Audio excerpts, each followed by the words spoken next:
Good evening to you, man, all the way George Page, aka the Emperor of Female Bodybuilding Talk, coming to you live on YouTube.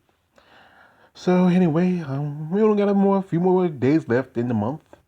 As you know, my series, Buff Blondes, and this is volume number 13. And I picked two ladies who are legends, who's been in the game quite some time, who made some impacts. Right here you have one Miss Tonya Knight, and on the other side of her, it was Miss Debbie Muggli. Now, both these ladies are legends. They have been in the game as professional bodybuilders for quite some time, a good part from the 80s and the 90s. Now, many might recognize Miss Knight as former American Gladiator Gold. Now, that was one of the most popular shows back in the day, American Gladiators. And I think it was one of the shows that really gave attention to female bodybuilding. I think a good part of the 90s, quite a few female bodybuilders were American Gladiators. I know you mentioned, I did a video where I mentioned the late Shelly Beatty. She was remember she was Siren, and there were some others I mentioned before, like Ray Hollett, who was Zap, you know, and Debbie Mugley. A lot of people didn't know it was a teacher. She teaches elementary school back in Texas, and she got into bodybuilding, and even I think she had a nickname for her students. I think I posted it. I had a video I made about Debbie Mugley, and I posted it. You follow me on my channel, you can find that video when I mentioned when I did a video about Debbie Mugley. Anyway, let's start off with a nice simple starting pose, and both these ladies are very impressive. So, Tonya came in the game of professional bodybuilding about the late '80s, and she competed with the likes of Corey Iverson, um, you know, Corey Iverson, and Diane Dennis. I mean, so many great legends that came out of that era. And you have Debbie, who's competing against like Linda Murray and Kim Zavetsky, and most definitely Laura Craval was one of my favorite all-time bodybuilders. And this is just a starting pose. Here is a front double. And as you know, I was trying to find some good pictures. I found the best pictures because it's hard to find a lot of these pictures. The older pictures, it's you have to really put them together. And even though Debbie looks more massive, um, Tanya's doing a more classic pose. So I think I'll give this one to Tonya. Tanya's a pretty good poser. You know, here we have a front lat. And if you really go by the pure size, mass, and development, you have to give this to Debbie. This is Debbie's here because as more of the '90s women were a little bit more bigger. I think a lot of the '90s bodybuilders are more comparison to the modern day physique competitors. Here we have the side chest, and like I said before, Tonya, she didn't have breast implants early in her career. I think she got them after. And Debbie, she looks pretty impressive. So if I have to give it to someone, I might have to give it to Debbie. Debbie is pretty impressive. I mean, Debbie was always she always made the top 5 at the Olympia. And here we have a rear double, and we look at the back. And this about some similarities, just about.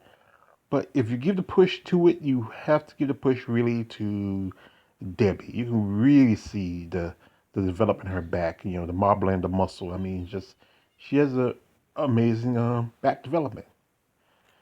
And here we have a tricep, and tricep pose I'll give to, and I have to give it to Debbie. It's just comparisons are really tough, especially with a lot of the women from the late '80s, the early '90s girls were just impressive, great posers, great development.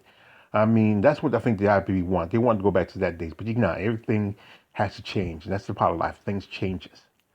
And here we have abs, and abs I give it to Tonya. Tonya looks, her abs are, you really can say, no offense to Debbie's. Debbie had some great abs, but you can really see the development and how you can really see how well developed Tanya's abs was. She had a great physique, and and a great body. I mean, one of those classic physiques I think that they want to push for. Anyways, both of these ladies were in the game for quite some time. One was a controversy years ago that Tonya Knight got busted for taking performance enhancers, and that was I think it was 1980 around there. She competed at Miss International. She won that show, and when she found out she was on that taking performance enhancers, she was, disqualified. And that's the thing. You got to be careful, But both these ladies are very, very impressive ladies. And here is a front double, and you know what? They just look so much similar in the way. I mean, it's just. I think I'll give a push to. I'm flipping a coin on this one. Heads, tails. I think I'll give it to Tonya. Tanya's pretty impressive. I would give it most definitely her. She has great development. Here is quads. I'm sorry, glutes. And the best set of glutes, I would say I'll give to Debbie. Debbie's just looking tight. I mean, she probably could squeeze, make lemonade with, take squeeze lemonade out of with her cheeks. But like Tanya's not too bad, like I said. But anyway, these women were legendary in their time. I mean, this, just one of the probably one of the more popular fair-haired goddesses of that time, and they did pretty good. I mean, they competed with some of the top women. They were sometimes made the top five or top three. Most often in the bigger shows like the Olympia and Miss International. I don't think Debbie. Believe Debbie did compete at Jantana. I can't remember when Jantana started. No, I think Jantana was by the time Debbie was in the game. Jantana just started by the time she came out. But both these ladies are lovely, you know. And we're always gonna remember Tonya Knight is a gold. She and so many other ladies, American Gladiators, trailblazed for female bodybuilding, showing that they're not just women with muscle, but they can be entertaining. And they had a great history in their competitive careers.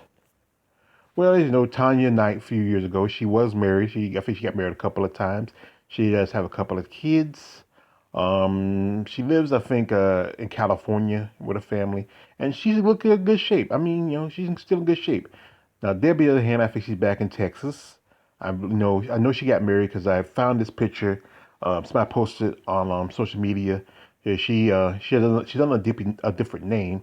I think she went back to teaching. That's and, most often most bodybuilders try to stay in the sport, be relevant, usually be trainers and own their own gym. But I think her first love was teaching, and that's where she went back. She went back home to Texas, and probably went back to teaching children. And they gotta respect that her choice. Bodybuilding is these ladies have to be very committed to the sport, and they're not, it's not as like any other sport where you get more notoriety, money, and all that stuff. This is a sport about just really commitment. And this is say also, Debbie also did some acting for a time. She starred in one of the Nimitz movies along with Sue Price. And you remember she did an episode of Martin. It was that one about was it the dog no good, no good. What it was that character Gary Coleman played.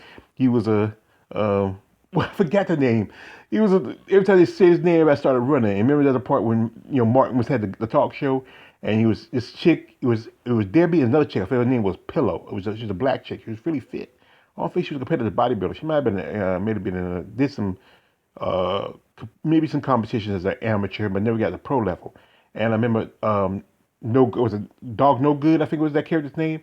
And her and Debbie ran off the stage together.